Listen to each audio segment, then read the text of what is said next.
The Last Grave focuses on telling the story of black people in South Africa during apartheid, from mine workers being forced to work into hostels to looking into the Group Areas Act or looking into child malnutrition that took place. It essentially gives you the background of how black people were stripped of their basic human rights. These rights ranging from the right to security, food, health, or sanitation. This documentary presents you with the facts of apartheid and lets you decide essentially how to feel about it. No, it does not guilt trip you or give you a sense of feeling that you need to disagree. Rather, in my opinion, it tells you from the get go, this is what apartheid was, and this is what happened, and lets you formulate your own opinion.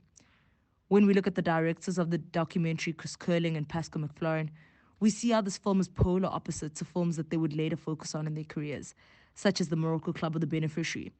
They later focused on doing dramas, not like when they did The Last Grave, that evoked such a powerful message.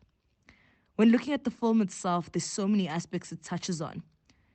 When I think of Bantustan specifically, I think about how black people were forced into areas and separated from their families, something I never could have dreamed of.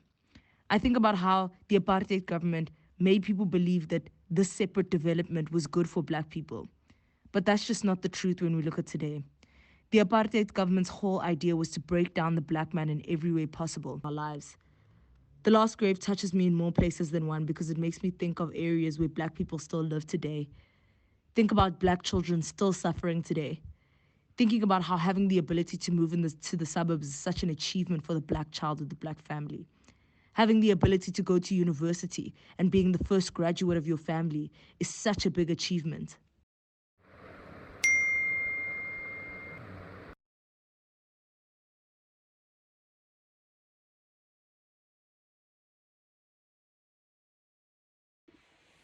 See, that's just it. I think about my peers and how we have to start on -10. But I think about our white counterparts and how they start on +5. We're all just trying to play a catch-up game. I think of stories that my dad used to tell me about my grandfather and how they never used to know whether he'd make it back home. That's the difficulty in watching this documentary. It leaves you with the mixed bag of emotions. Telling us that if the ANC does to you what the National Party did to us, then we need to do to the ANC what they did to the National Party.